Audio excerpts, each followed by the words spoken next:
Bapak Ibu semua, rekan-rekan. Pada sore hari yang alhamdulillah secara ini di acara tulis buku yang pada sore hari ini alhamdulillah kita kedatangan tamu spesial Pak Runto Patimasang yang pada sore hari ini bersama dengan Bang Nur Fauzi Rahman akan membicarakan buku Pak Rum yang paling baru ya, Teknologi Pancaroba Nusantara.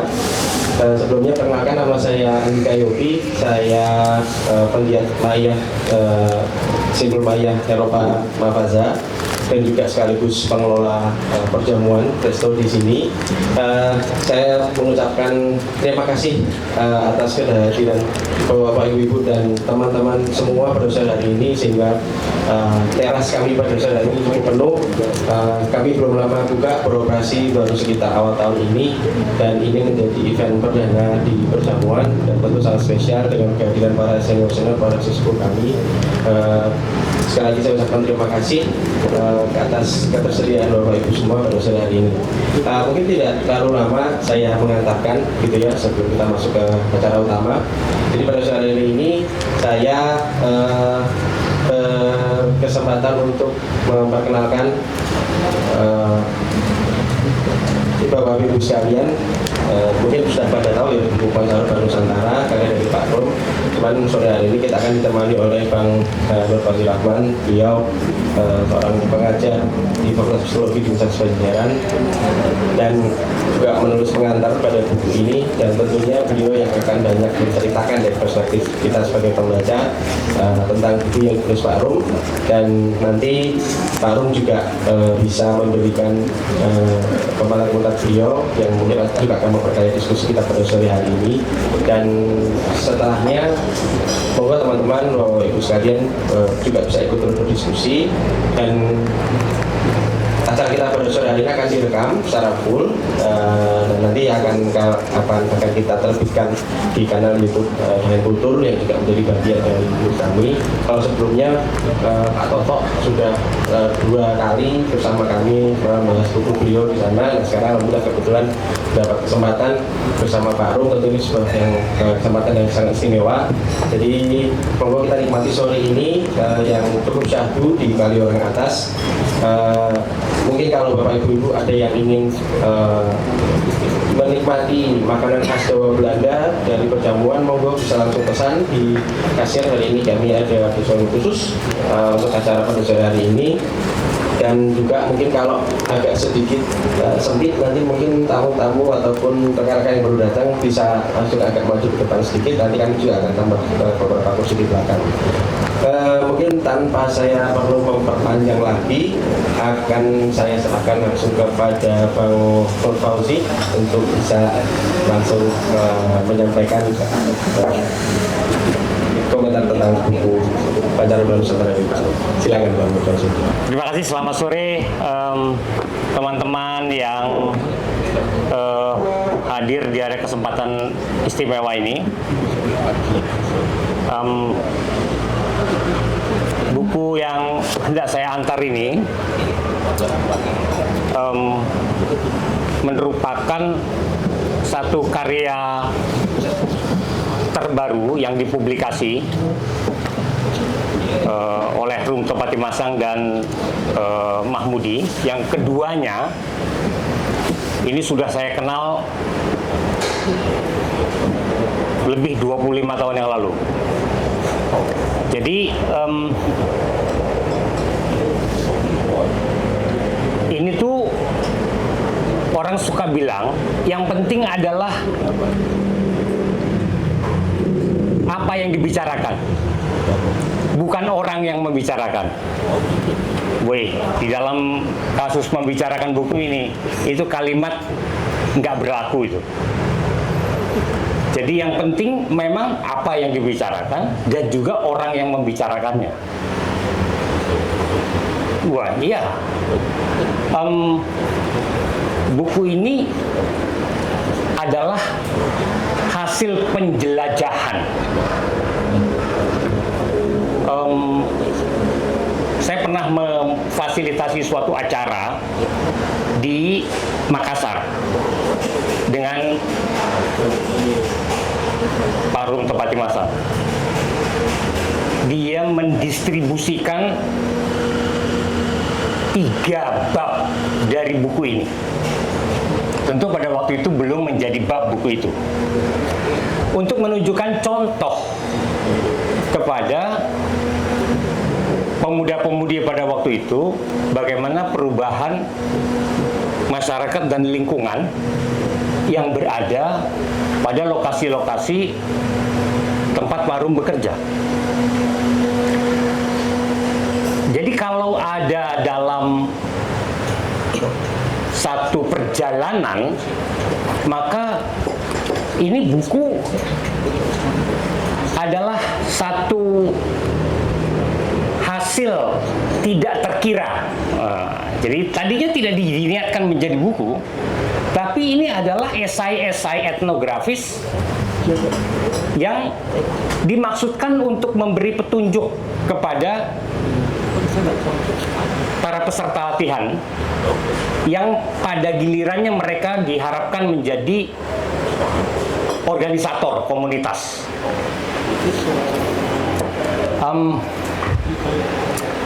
Sering organisator komunitas itu peduli benar sama komitmen. Wah, saya berpihak dan saya mau melakukan satu perubahan dengan membangkitkan kesadaran kaum tertindas. Itu kan kredo ya. Ada buku Paulo Freire, judulnya Pendidikan Kaum Tertindas. Parum pada waktu itu usul kepada teman-temannya, kita terjemahkan buku itu, kita terbitkan. Ya, teman-temannya itu adalah Mansur Fakih dan Utomo Dananjaya yang jauh lebih senior dari kedua orang itu. Terbit bukunya, LP3S.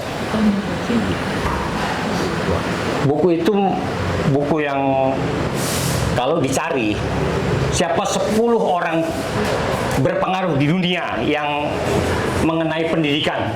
Nah, ini salah satu di antara 10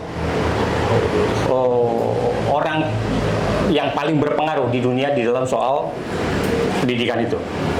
Nah, jadi kredo itu, kalau kita mau punya kredo itu, dia mulai memikirkan apa yang mau dia lakukan dengan petunjuk-petunjuk di latihan itu. Nah, di dalam latihan itu, ini pentingnya naskah-naskah buku ini sebenarnya. Saya bilang sama Pak Rum tadi pagi, ikan itu, ini kalau ibaratnya ikan, dia melihat yang bisa dia makan. Kalau ada kail diturunkan, ya, dikasih umpan, dia makan. Kalau ada makanan kecil, apakah ikan kecil atau binatang lain atau apapun, dia makan sama dia. Dia lihat. Tapi pertanyaannya, apakah ikan-ikan ini melihat ikan lain? Oh, lihat ikan lain. Makanya kalau ada ikan lebih besar, menghindar dia. Tapi apakah ikan melihat airnya? Belum tentu dia bisa lihat airnya. Karena air adalah medium melalui mana dia melihat. Kalau nggak ada air, dia kelepek-kelepek dan rusak itu urusannya.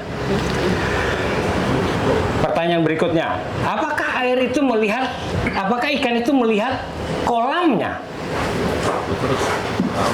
Ya, nggak bisa dilihat kolamnya. Apakah ikan itu, wah ini yang lebih rumit lagi, bisa melihat cara bagaimana kolam itu menjadi kolam? Dan kolam itu berubah dari waktu ke waktu. Ya nggak bisa juga ikan itu. Nah, jadi pentingnya naskah-naskah etnografi itu harus bisa orang yang kerja di lapangan menjadi organisator komunitas itu melihat lebih luas daripada dirinya itu. Dan karya-karya etnografi ini dimaksudkan untuk bisa melihat, pertama, ya, konteks yang lebih luas itu. Yang kedua, ada dimensi waktu. Dalam karya saya yang lain, saya menyebut ini adalah satu contoh sejarah geografi tempat tertentu, tempatan tertentu. Jadi ini orang kerja pada tempatan-tempatan tertentu. Di tempat A, B, C, D, 10 tempat ini. Rum dan Mahmudi bekerja di 10 tempat ini. Dan pentingnya naskah ini adalah memperlihatkan pertunjukan itu. Satu gambaran contohnya saja. Ya, ini ada satu cerita di Pacitan tentang perubahan satu ekologi gunung. Ya. Dan perubahan ekologi gunung itu disajikan dengan 2 buah foto yang diambil pada tahun 2003 dan diambil pada 2012. Ini fotonya. Ya, mungkin yang agak belakang nggak bisa melihat ini. Tapi kurang lebih yang sebelah kiri saya itu jauh lebih hijau ketimbang yang sebelah kanan. Ini tuh ada perubahan yang jelas sekali.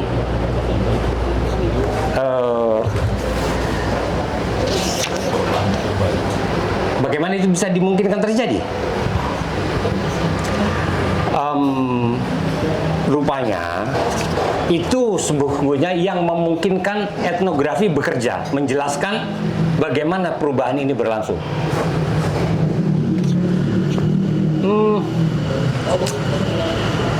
Ini ada kehebatan etnografi itu.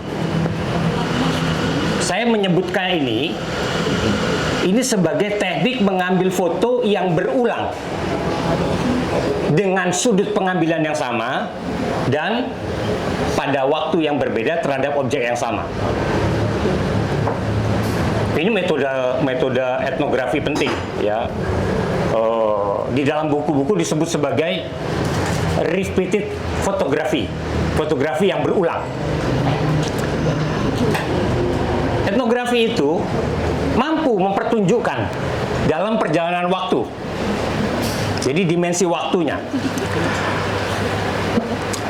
Sering etnografer itu lupa dimensi waktunya karena dia begitu komit atau punya satu tekad, saya mau menjadi saksi.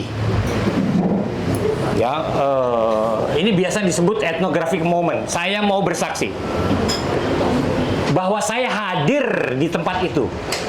Jadi kalau di dalam metodologi validitas dari etnografik itu bukan diukur melalui satu operasi statistik tertentu begitu ya. Itu enggak, tetapi karena saya hadir di tempat itu. Tapi kehadiran pada tempat itu bisa menyandera.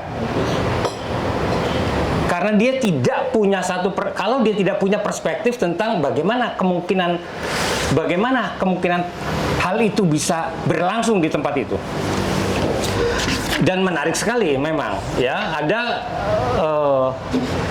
istilah saya tuh panggilan beretnografi ini. Di dalam bagian buku pengantar ini saya menggunakan istilah panggilan. Seorang organisator terlibat di dalam satu cerita di sini. Rum menjelaskan, kok ya bisa perempuan-perempuan itu di satu struktur adat ya di Pulau K, kok ya terlibat dan berpengaruh dan mengambil keputusan. Ini tuh istimewa begitu. Nah, bagaimana bisa memungkinkan hal itu terjadi gitu? Jadi di dalam kesaksian-kesaksian awalnya itu, dengan suatu perspektif waktu, kita bisa mencari ke belakang bagaimana hal itu mungkin terjadi. Jadi sejarah itu mengenai waktu, ya, geografi itu mengenai ruang. Geografi itu kalau terjadi di tempat itu, kita harus mengerti bahwa itu sebagai sesuatu yang dibentuk oleh ruang-ruang yang memungkinkannya terjadi, dan itu bisa skalanya ada di tempat itu, bisa di atas itu, bisa di tingkat nasional, di internasional. Jadi kalau ngelihatnya umpamanya di satu contoh lain, kok bisa hilang ini nelayan ada di satu pesisir pantai tertentu gitu. Yang pada 10 tahun yang lalu dikunjungi Rum, ya kok ya ada terus menerus di situ. Apa yang menyebabkan pantai ini hilang para nelayannya itu? Dan dicari terhubungannya dengan bagaimana perusahaan raksasa membuang tailing ke dalam permukaan laut di bawah. Jadi ini submarine tailing namanya. Wow, itu meracuni dan mengubah habitat dari ikan-ikan yang ada di situ. Dan hilangnya habitat itu, hilangnya ikan-ikan itu mengakibatkan nelayan-nelayan itu nggak memiliki barang tangkap di situ yang ditangkap, dan dia akan menghindar dari tempat itu mencari tempat yang lebih besar. Oh, berarti ini ada satu sebab di luar tempatan yang disaksikan itu. Nah, jadi pekerja-pekerja lapang itu bisa melihat lebih dari sekedar apa yang disaksikan, dan dia harus memiliki kita masuk ini ke dalam sesuatu yang namanya analisis sosial. Harus imajinatif, dan imajinasinya melebihi tempat itu. Kalau kita sampai umpamanya, bagaimana bisa suatu tempat tertentu dipahami? Ini contohnya ya, tentang peta. Ini alat baru. Banyak orang-orang tempatan itu tidak memiliki kemampuan untuk mengerti ada di dalam luar tempatan itu, dan peta sangat membantu sekali.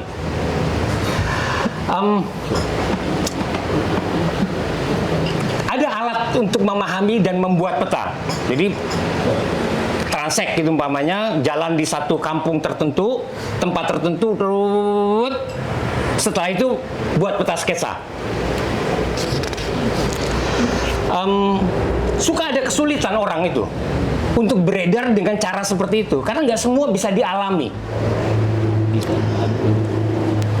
Bagaimana peta seperti ini bisa dibuat kalau kita hanya mengandalkan pada pengalaman? Sekarang tentu kita bisa mengatakan sudah tersedia peta ini, tapi zaman dulu sebelum ada peta seperti itu, bagaimana caranya? Apa yang dilakukan oleh orang-orang Belanda dengan kapal-kapal? Bagaimana para explorer atau penjelajah itu menggunakan kapal-kapal itu? Dan begitu secara anekdotal dikatakan mereka pergi pakai kapal bermaksud ke negeri Hindia, kok yang mampirnya di satu tempat di Amerika dan mengatakan saya menemukan Amerika. Begitu kata Columbus, dan kemudian dia keluar dengan peta. Geografi itu alat kolonial. Tapi bagaimana pengetahuan geografis mengenai tempat itu yang telah ada sebelumnya melalui proses kolonisasi itu bisa membantu komunitas tempat-tempatan seperti itu.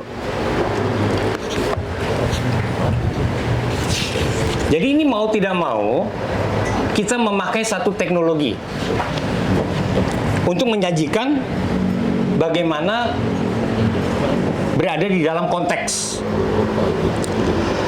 Cerita tentang hilangnya umbi-umbian umpamanya, ya, yang jumlahnya ratusan jenis di dataran tinggi Papua, dan kemudian bagaimana konsumsi berubah dari waktu ke waktu.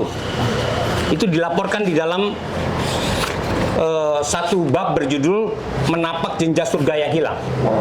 Dan perubahan tipe konsumsi dari orang-orang akibat perkenalan terhadap satu komoditas beras, baik melalui satu subsidi pemerintah, ya, satu program distribusi beras miskin, itu Raskin singkatannya, atau melalui penjualan. Jadi gambar seperti ini, foto ya, itu memberikan satu gambaran penting sekali mengenai bagaimana bukit ini berubah. Yang tadinya tempat dari yang disebut Rum di sini sebagai ubi jalar, yang budidaya umbi ini menjadi satu pemberi karbohidrat utama pada waktu dulu.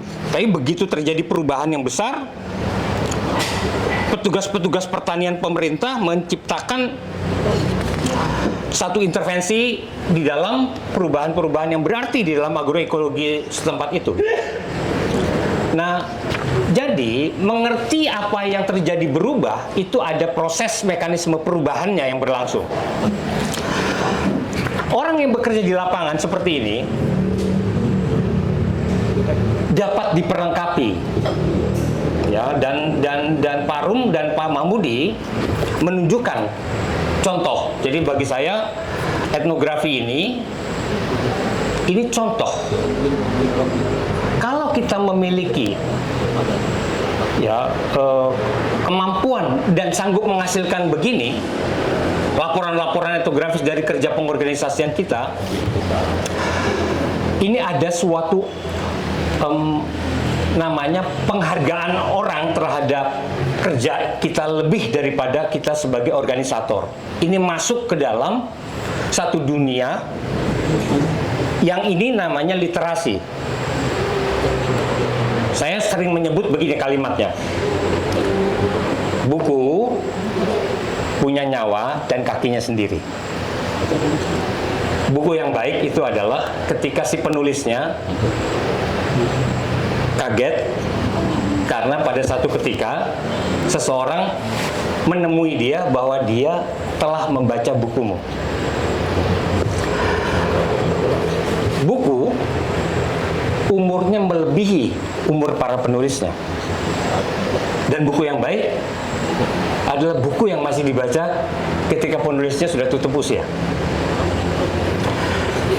Jadi kalau kita punya ini, kita punya otoritas, ya, yang namanya adalah satu pengaruh yang membuat orang lain bisa mengerti. Kalau buku ini, etnografi itu adalah keperluannya adalah memberikan kesaksian. Tetapi etnografi juga di dalam contoh naskah ini memberikan suatu analisis sosial. Cara untuk memberi pesan para pekerja lapang yang beretnografi lain dengan cara memberi pesan para pendakwah yang langsung harusnya begini dan harusnya begitu.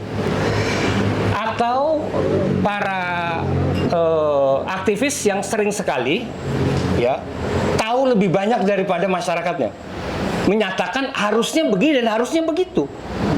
Dan saya sebutnya golongan pengharus ini. Iya, para pengharus ini, ya, itu mendahulukan, ya, satu kemarahannya sedemikian rupa sehingga menunjukkan keharusan tersebut.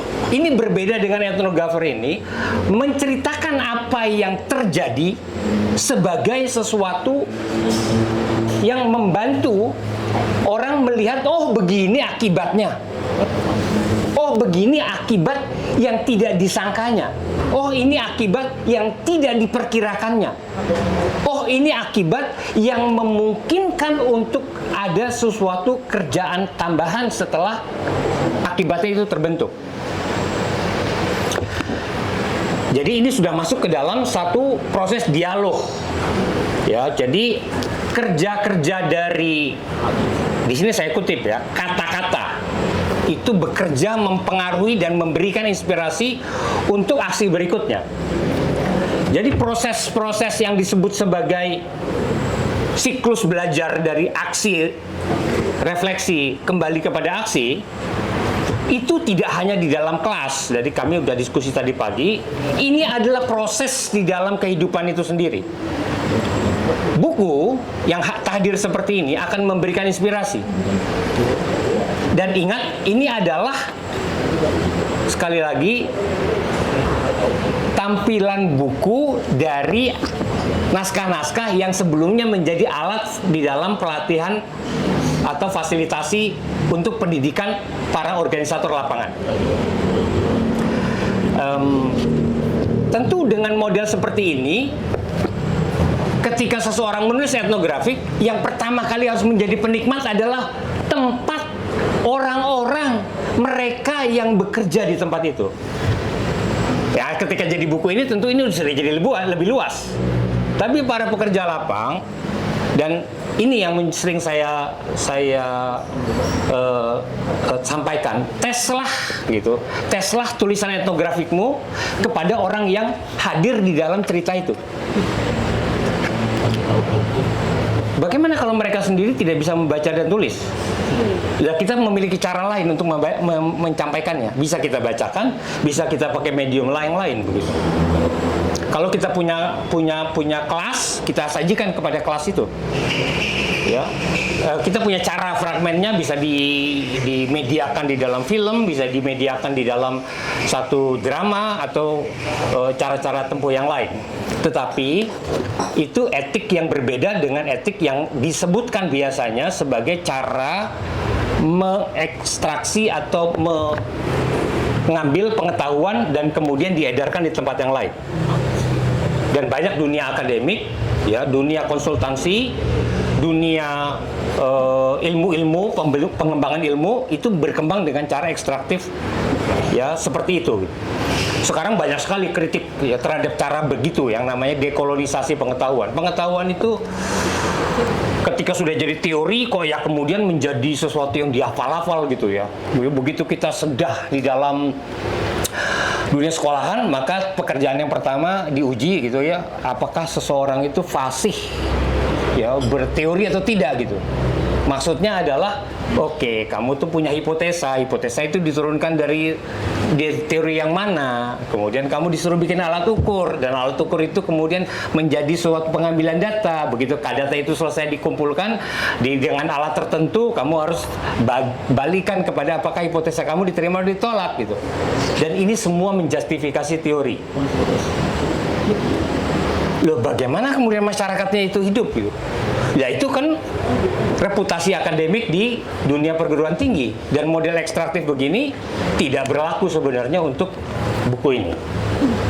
Buku ini dipanen pengetahuan, saya sebutnya panen pengetahuan, dan dikembalikan di dalam proses pengorganisasian komunitas itu. Hanya kemudian setelah 30 tahun, 20 tahun dipraktekkan ini, Rum sampai pada kesimpulan, ini dicontohkanlah kita sekarang. Ya, kita tampilkan dalam bentuk buku. Dan kebetulan saya diminta Pak Rum untuk membuat kata pengantar itu. Mang Budi kemudian memberikan input-input mengenai apa yang harus ditulis, dan jadilah pengantar yang memberikan pengantar pada buku itu. Bagian akhir, jadi kalau membaca buku ini, apa nikmatnya? Orang membaca buku itu caranya macam-macam, ya. Membaca buku telepon, dulu ada buku telepon, sekarang masih ada nggak ya? Halaman coding itu ya. Ya tentu beda dengan membaca novel. Ya, bagi yang tua-tua menghadapi buku telepon, coba baca dengan cara buku seperti membaca novel gitu. Ya, novelnya Putut ini dibaca, digunakan untuk membaca buku telepon. Matilah supir kalau kata orang Batak itu. Ya kan? Nah, iya, jangan juga membaca kitab suci Al-Quran. Ya, itu kan bacanya dari kiri ke kanan ya.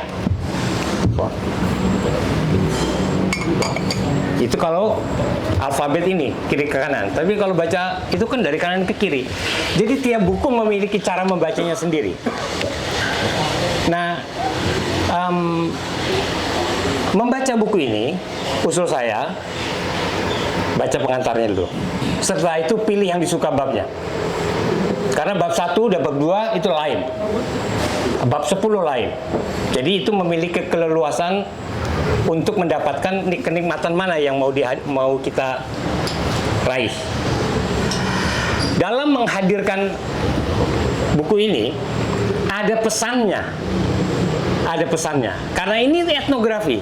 Dia perlu suatu pembuka, opening, pembuka. Dan pembukanya harus membantu. Ya, dan Rum udah menyusun dengan baik sekali. Ya, pilihan judulnya membantu. Ya, saat perempuan hadir dalam majlis adat. Itu aja judulnya itu sudah mengandung momen, tetapi dikandung di dalamnya adalah bahwa ini sesuatu yang sebelumnya belum tentu terjadi. Berarti ada proses pembentukan itu. Judul yang lain, umpamanya menuju kiamat kecil, pulau-pulau kecil. Berarti dia ada dalam proses jalan. Itu udah dipilihkan gitu. Dan pembuka openingnya itu opening seperti wow, pertanyaan menghasilkan pertanyaan. Ya. Dan pertanyaannya itu diisi dengan satu penggambaran tentang status wilayah itu dengan peta, dengan kemudian dengan gambaran-gambaran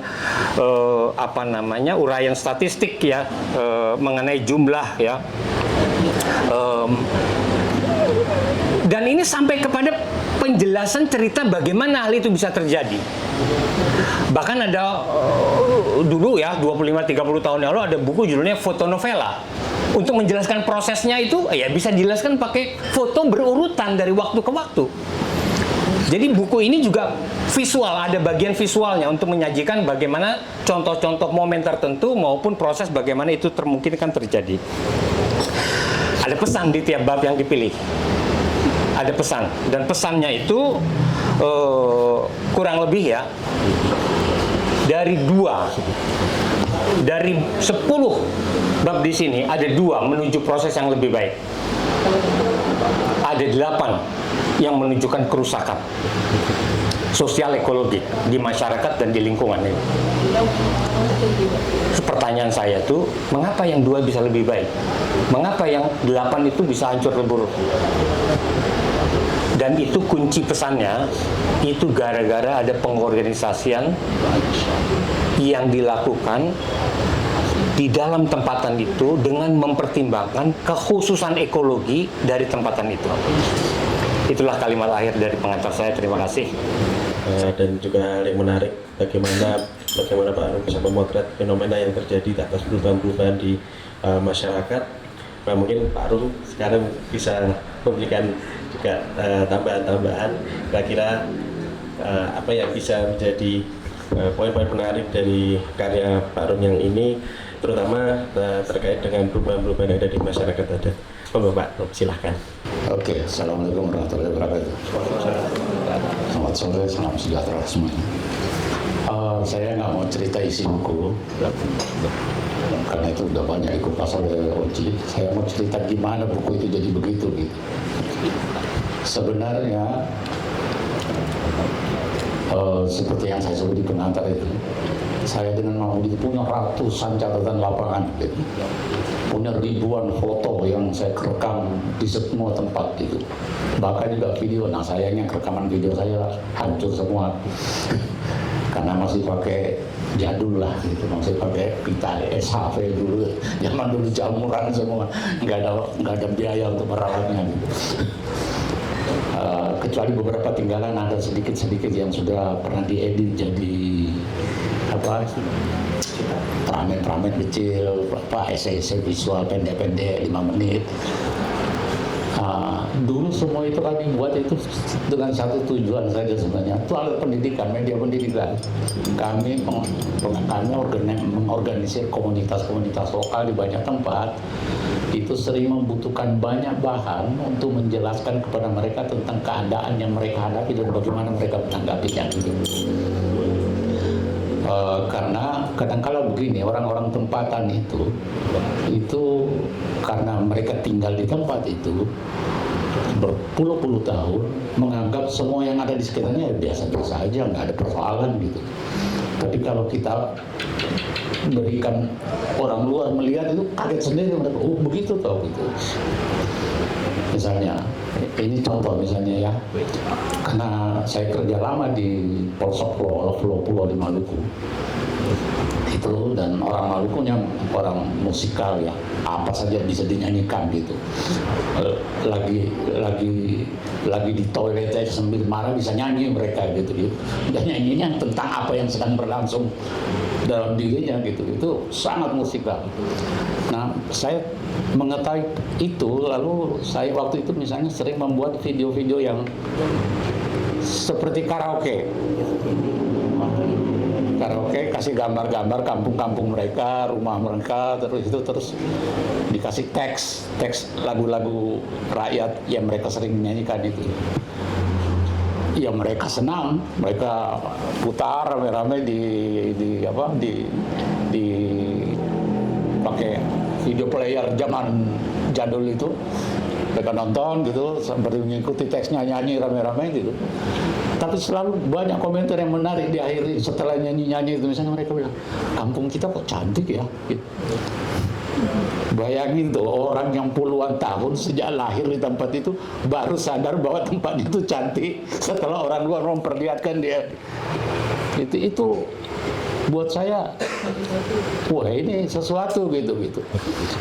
Atau kalau saya tampilkan dengan gambar-gambar tentang misalnya polusi pantai apa segala itu, terus mereka bilang, loh kok kotor sekali ini, kenapa ini gitu.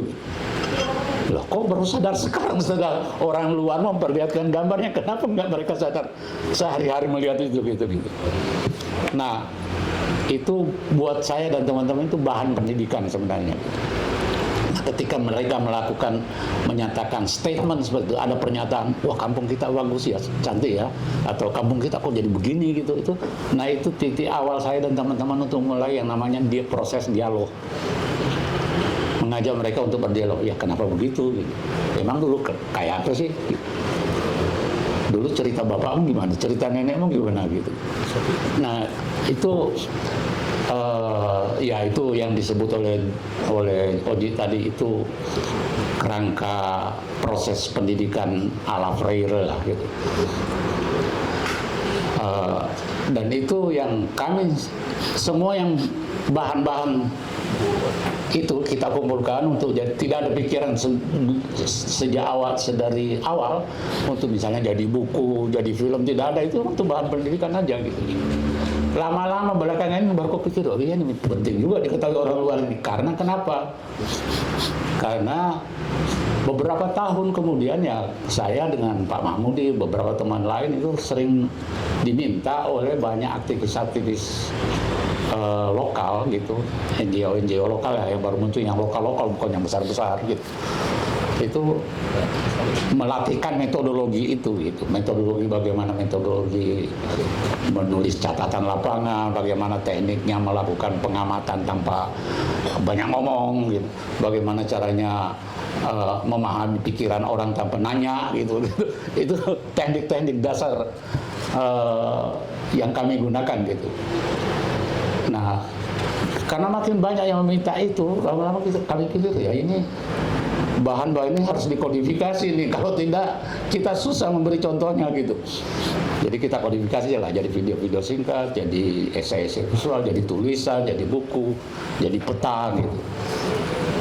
Dan itu sampai sekarang. Nah, terakhir buku ini gagasannya itu ketika kemudian saya dengan Mahmudi terutama gelisah melihat beberapa hal. Pertama, ini dalam keadaan di mana teknologi makin canggih, teknologi komunikasi terutama dan informasi gitu. Anda bisa tahu tentang satu tempat di Indonesia ini dimanapun itu dalam sekejap, hitungan menit saja dengan mengklik internet, Google dan lain sebagainya. Tapi kayak kok yang diketahui orang tempat yang itu saja, begitu Papua Raja Ampat gitu. Begitu Maluku Ambon gitu, Ternate gitu. Kok nggak ada yang nyari GB? Kok itu pikiran saya dengan Mahmudi. Kok nggak ada yang nanyain Rawa Kalibian gitu. Saya mencoba mengumpulkan dengan teknik algoritma komputer kan gitu, di mesin pencari itu berapa orang sih yang mencari Kalibian misalnya itu, hampir nggak ada gitu. Begitu Papua yang dicarinya ya Timika, Freeport.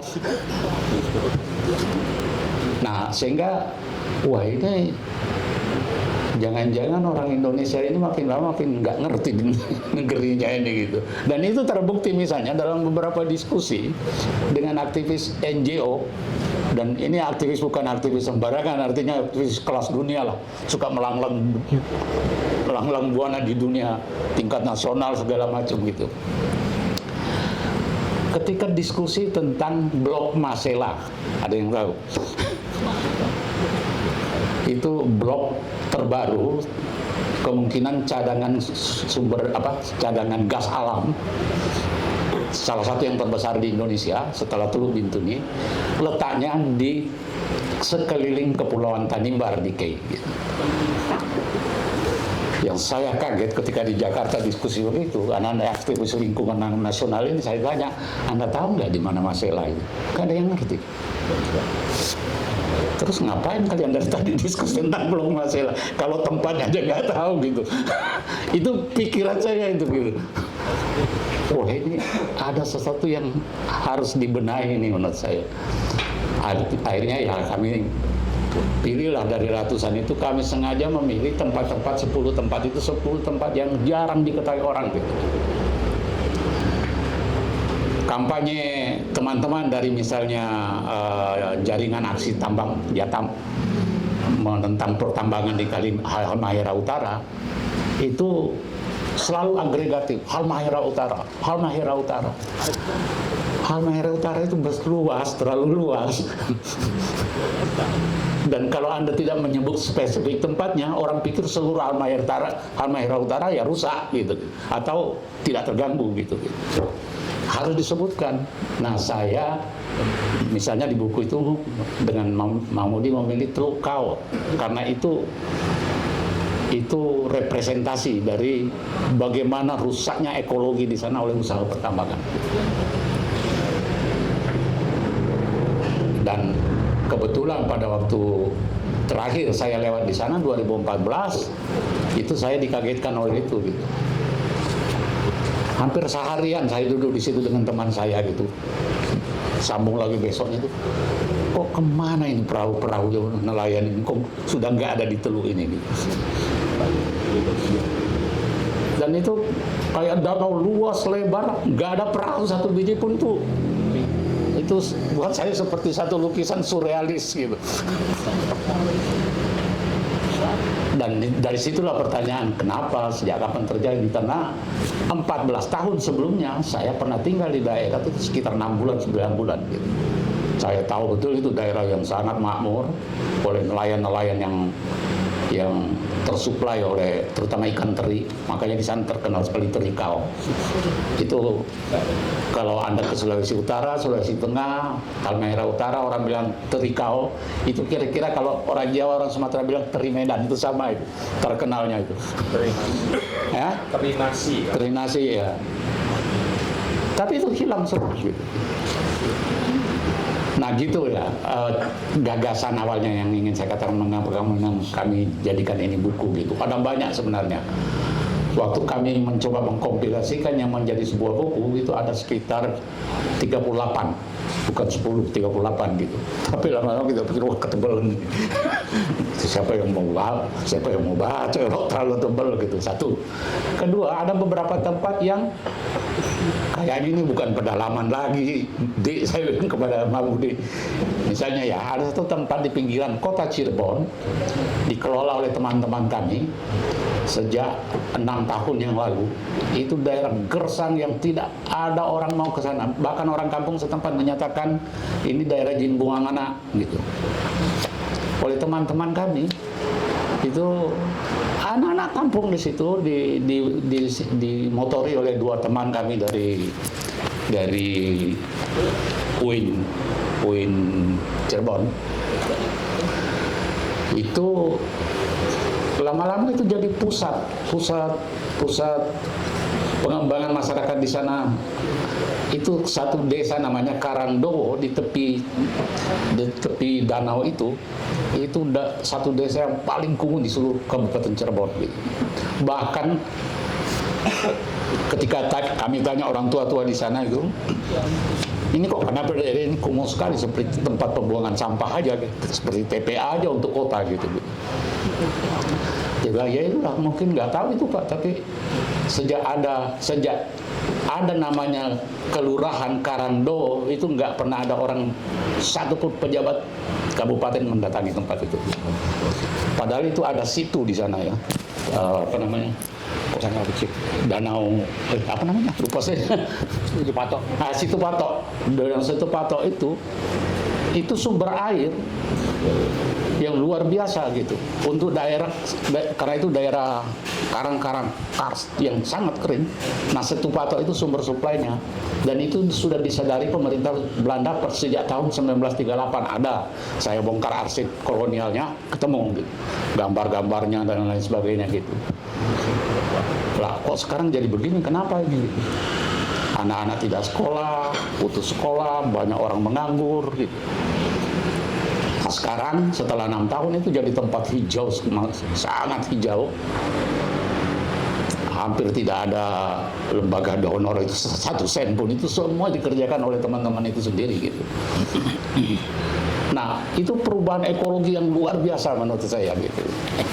Nah, tadinya mau kita masukkan juga ke buku ini, terus ada saya dengan Mahmud bilang, ya itu kan pinggir kota, bukan pedalaman lagi, ya sudah keluar. Dan ya semua orang tahu lah Cirebon dekat tuh. Misalnya ada beberapa gitu yang di Wonosobo juga ada gitu, kita keluarin gitu karena kita mau cerita tempat-tempat yang memang jauh pedalaman lah.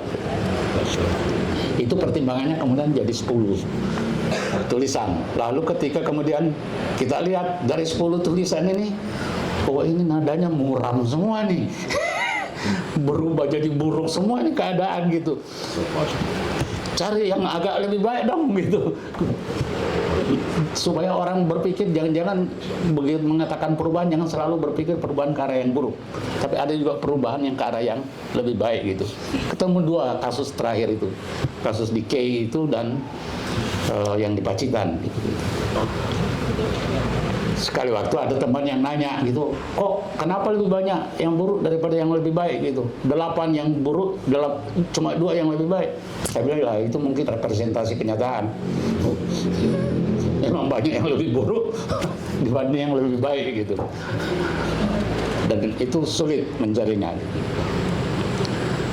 Nah, kira-kira gitu ceritanya. Lalu kami ya berpikir buku ini akan jadi contoh lah pada tentu menutupi rasa kerisauan kami terhadap satu hal lagi. Hal yang kedua yang merisaukan kami itu adalah karena kami sering melatih banyak tenaga-tenaga muda ya, di NGO yang baru gitu. Itu tuh kok biasanya mereka itu fresh graduate dari perguruan tinggi, tetapi pertanyaan yang sering menghantui saya dengan Mahmud, ini diajari metodologi penelitian apa sih di kampus gitu, kok bikin catatan lapangan aja nggak ngerti gitu. Misalnya seperti itu gitu, kok mewawancarai orang aja, jangankan mewawancarai, probing aja nggak paham gitu, diajarin apa sih metode penelitiannya. Nah, itu menggelisahkan gitu. Karena mereka akan bekerja di akar rumput. Kalau mereka mau bekerja di industri, apa dulu amat loh. Tapi mau mereka kerja di akar rumput. Bagaimana berkomunikasi dengan orang yang tidak punya sekolah di kampung-kampung itu persoalan itu. Jadi saya dengan Mahmudi waktu itu dengan teman-teman kayak Toto, kayak Oji juga, ini ada persoalan metodologis yang serius di kalangan para pekerja NGO masa kini, sangat serius, sampai tidak tahu hal-hal yang sangat bukan fundamental, elementer. Mewawancarai orang, mendengar orang itu, waduh parah gitu. Sampai saya ada kesan ini teman-teman anak-anak muda zaman sekarang ini itu terbentuk citranya itu oleh para apa namanya yang talk show di TV itu, selebritis. Ya, selebritis itu kayaknya yang dianggap cerdas itu kalau bisa motong pembicaraan orang gitu. Orang belum selesai ngomong dipotong. Kok begitu tuh? Kalau ke kampung ini cilaka ini, saya bilang. Ini bisa diparangin orang ini kalau begini caranya gitu. Kenapa sih nggak sabar nungguin dengerin orang dulu, mencoba memahami alam pikiran mereka gitu. Bahkan kalau perlu jangan memberi komentar apa-apa gitu. Itu dasar-dasar riset fenomenologi yang paling dasar gitu. Dan kalau mau bilang etnografi ya itu dasarnya antara lain. Nah, Ya itu kegelisahan ini sudah terbitin aja, mungkin ada gunanya supaya orang ada contoh gitu. Kira-kira gitulah.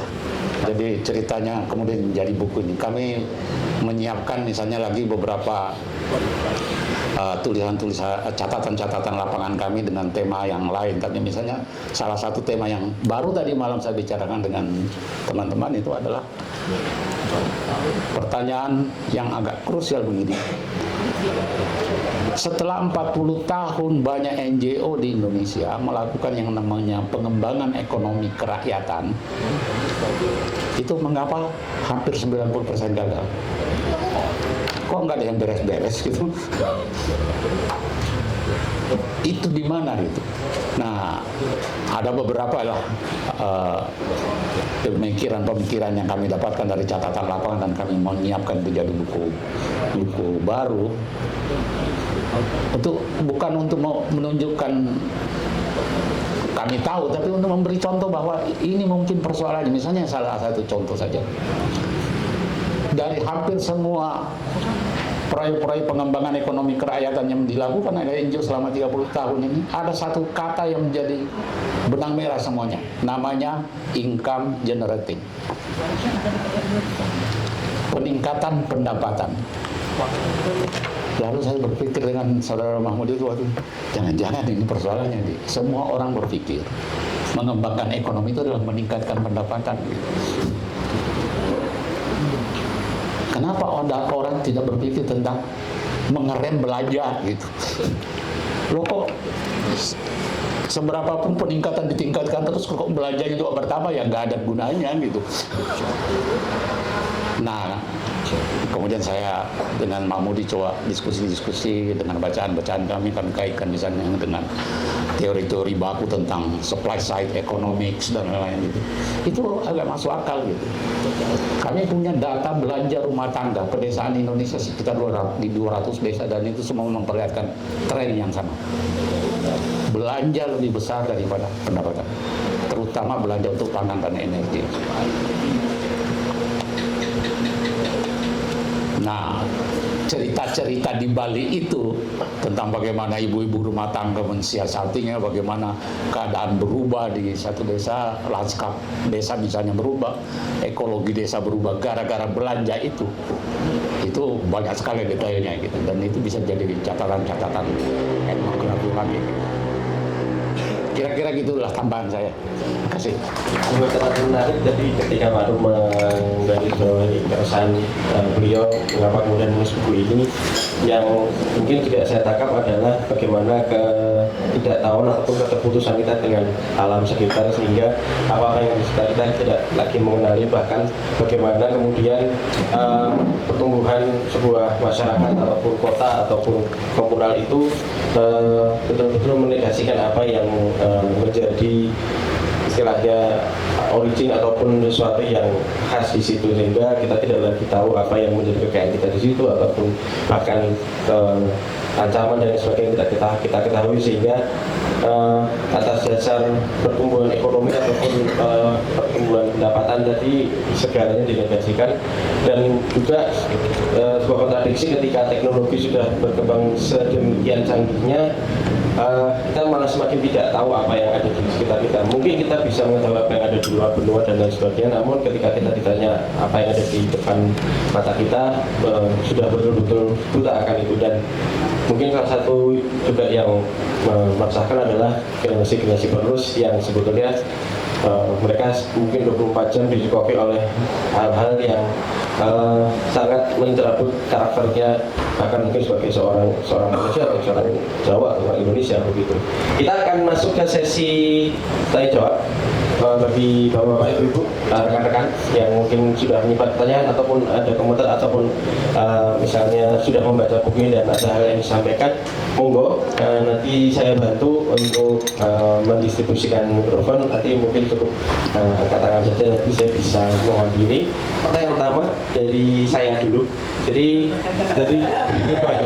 saya coba dulu sedikit nih.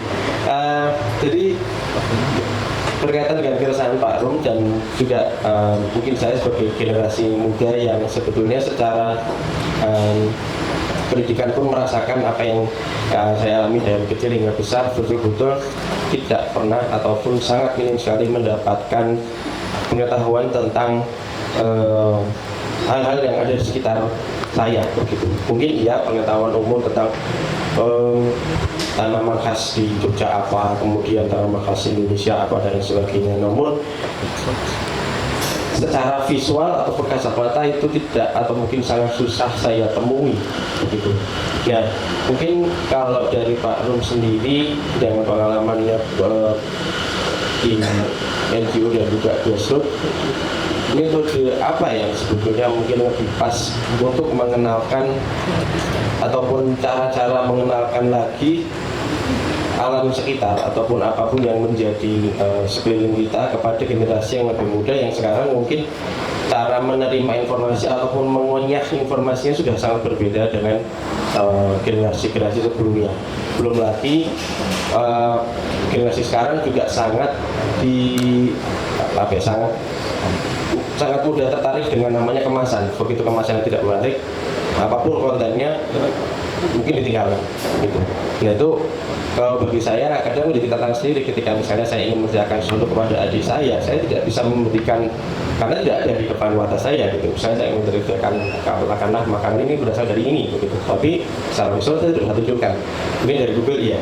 Tapi ya faktanya ketika hidup di kota sangat jauh dari apa yang misalnya kita bisa rasakan di Amerika. Itu mungkin kalau dari Pak Rum, apakah sudah pernah misalnya ada metodologi ataupun ide-ide yang pernah diterapkan dan juga refleksinya terhadap kondisi sekarang di mana arus informasi dan teknologi yang sudah dibentuk gitu Pak. Kalau metode, kalau kita ngomong metode itu harus selalu konteks, harus lihat kontekstualnya. Jadi saya nggak bisa mengatakan metode ini cocok untuk semua keadaan dan tempat dan waktu gitu. Jadi ya bergantung, tapi prinsipnya adalah misalnya kalau pertanyaannya bagaimana ngenalin alam sekitar ini kepada ya anak-anak muda zaman sekarang itu ya bergantung di mana tempatnya. Tidak salah itu dengan teknologi baru itu dipakai sebagai media. Tapi yang sering tidak terjadi itu adalah eksplorasinya. Guru-guru di sekolah juga pakai itu teknologi canggih-canggih sekarang untuk mengenalkan misalnya geografi Indonesia gitu. Tapi cuma sampai kepada deskripsi ini. Tapi eksplorasi sedari itu ada apa di sana, mengapa seperti itu tidak. Itu yang jarang dilakukan gitu. Apalagi meluangkan waktu sengaja membawa, coba lihat langsung di tempatnya kayak apa gitu. Wah itu yang paling bagus sebenarnya gitu. Tapi tidak semua orang bisa melakukan itu karena keterbatasan waktu, tenaga, biaya dan lain sebagainya. Tapi menurut saya bukan mengenalkan tempat itu secara spesifik, tapi justru diperkenalkan dulu pada yang namanya ciri-ciri dasar dari satu ruang alam gitu. Di satu ruang dimanapun itu harus dibatasi dulu di mana batasnya yang kita ingin perkenalkan, dan anak-anak kita harus mulai diajar apa ciri-ciri dasar satu ruang hidup itu gitu. Ada vegetasi, ada hewan, ada manusia, ada macam-macam, gimana hubungannya satu sama lain. Itu yang menurut saya yang paling sehingga anak-anak kita itu kapanpun, dimanapun, di tempat manapun nanti itu bisa menggambarkannya dengan baik meskipun tempatnya beda-beda, waktunya beda-beda gitu. Sehingga mereka juga tahu apa yang hilang, apa yang masih ada, apa dan seterusnya gitu. Itu sudah langkah awal menurut saya deskriptif. Nah, ketika mereka mulai bertanya mengapa begitu, nah di situ eksplorasi harus dilakukan gitu. Dan kita harus menyediakan waktu untuk mereka menemukan jawabannya, jangan kita yang jawab gitu. Kita fasilitasi aja supaya mereka menemukan jawabannya mengapa itu begitu gitu. Nah, kira singkatnya seperti itulah. Metodologi itu apa? Pada akhirnya ketika diterapkan itu sangat bergantung kepada yang namanya teknik. Teknik mengolah, menjalankan metode itu. Dan itulah yang selama ini menurut saya banyak hilang di dunia pendidikan kita. Tekniknya sangat bukan cuma deskriptif tadi, tapi sangat apa ya, menggurui lah, nggak mengajak orang berpikir, menganalisis mengapa begitu dan seterusnya. Itu secara garis besar jawaban saya. Nama saya Pak. Terima kasih Pak menuliskan edisi mendokumentasikan Nusantara yang waktu itu banyak dilihatkan oleh dulu orang Berat ya. Berat benar-benar spesialisnya Jesuit itu mengkaitkan pengetahuannya. Jadi nyata Pak Rum ini Jesuit. Word to Jesuit, sampean Jesuit. Nah, kan saya melihat bahwa mestinya itu jadi momentum untuk kita tuh bikin proyek peta Nusantara yang selama ini kan kita mengenal peta dan atlas itu kan sangat versi kolonial. Yang dimunculkan di situ kan kota besar, jalur transportasi, bahkan peta sumber daya alam,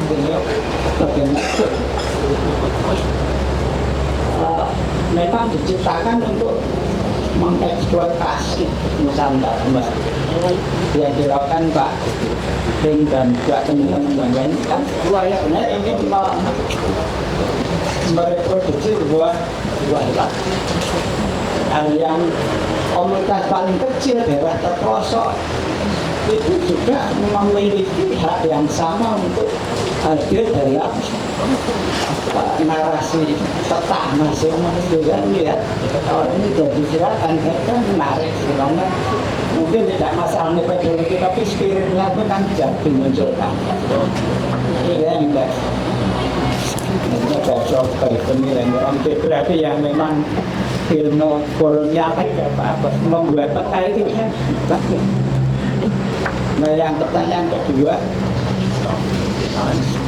tadi disinggung dan juga menjadi keresahan. Kok banyak hal sudah dilakukan tapi dampaknya sangat ini masih. Ini pertanyaan kedua ini yang sudah nama Mas tak kerjaan itu. Mungkin elang emas itu kita sering dengar ada keyword the first principle. Jadi sesungguhnya akar masalahnya itu apa sebenarnya yang harus disentuh dulu.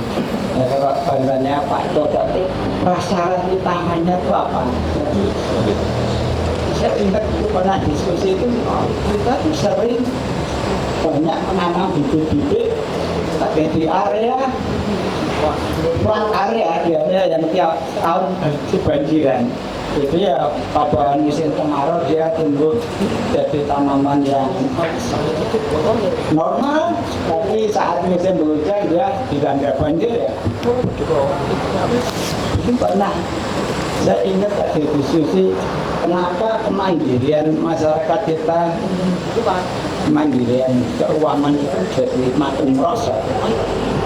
Karena ternyata ada studi antropologi itu nyawban orang antropologi yang akhirnya melahirkan kebijakan perbankan mikro.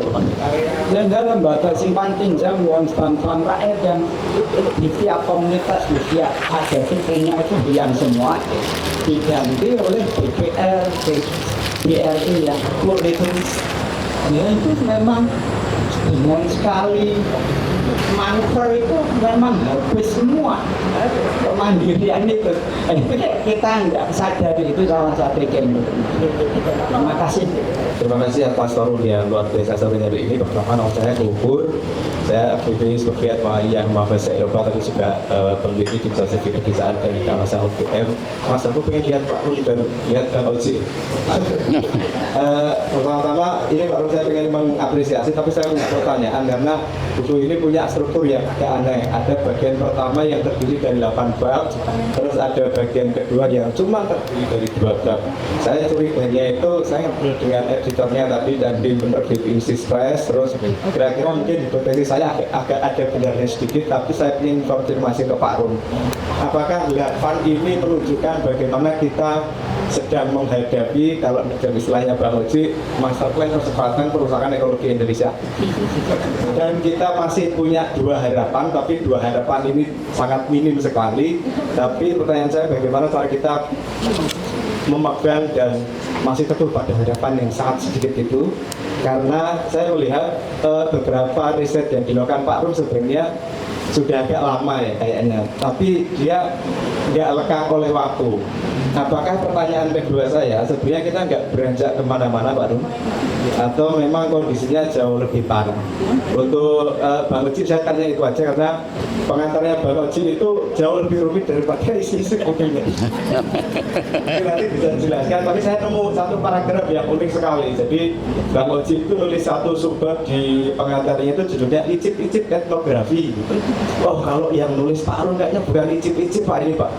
Kayaknya ini ya mungkin jadi apa, salah satu rekomendasi bagi teman-teman peneliti kalau pengen nulis etnografi yang bagus itu mungkin seperti ini.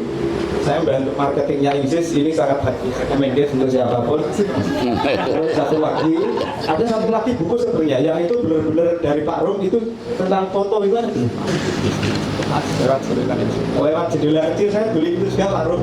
Lewat jendela kecil itu dia kumpulan foto-foto Pak Rum ketika melakukan berbagai perjalanan penelitian, berbagai pendampingan begitu. Dan saya sangat jelas dengan buku itu ada banyak hal yang mungkin lebih terungkap dengan lebih baik kalau kita melihat visualnya. Misalkan ada perubahan pola produksi dan konsumsi ketika kita banyak dicekoi oleh program-program yang centralized atau militarized begitu. Ada program-program PSN macam-macam. Nah itu mungkin nanti Bang Oji bisa komentar di sana. Saya bantu IMSIS untuk dua promosi ya. Satu buku yang ini, dua bukunya Pak Rum yang tentang foto itu luar biasa sekali. Matur suwun, saya pikir dua pertanyaan itu dari saya. Terima kasih. Assalamualaikum warahmatullahi wabarakatuh. Saya mulai dari Yopi dulu ya. Boleh Pak. Gini, ini ada satu kutipan yang kurang lebih terjemahannya begini.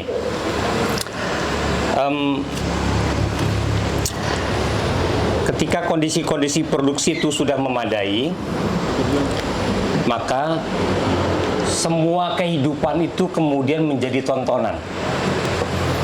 Itu kalimat dari orang namanya Guy Debord. Saya nggak tahu gimana ininya ya, menyebutkannya ya. Ini bahasa Perancis nih Pak Rum.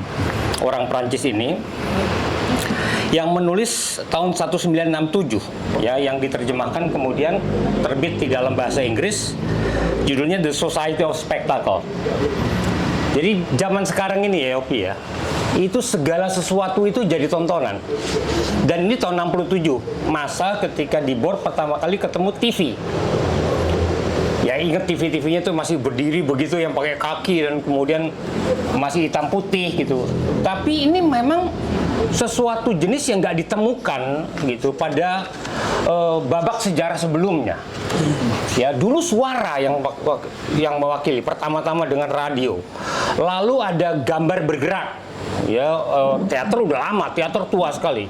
Tapi begitu jadi gambar, dan gambar itu gambar bergerak, jadi film luminaire dan segala macam itu orang pikir itu adalah di bioskop. Nah begitu ada TV, wow, itu suatu tampilan ya, yang orang memproduksi tontonan, spektakel itu. Sekarang semua itu jadi tontonan di sini, semua jadi tontonan.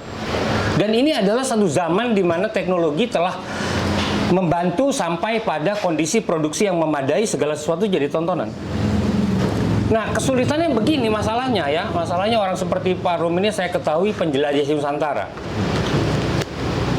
Loh, apakah cukup Nusantara ini dengan segala kekhasan geografi dan sejarahnya itu memadai untuk diketahui dengan cara seperti itu?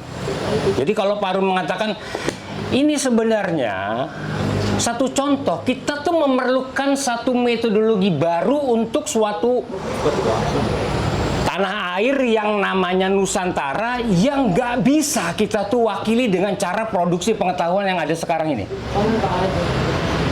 Loh, ini tuh kalau boleh dikatakan ya, wih, ini kamu promosi ya tadi ya? Ya, Gofar ya? Lah iya, ini tuh pekerjaan masterpiece.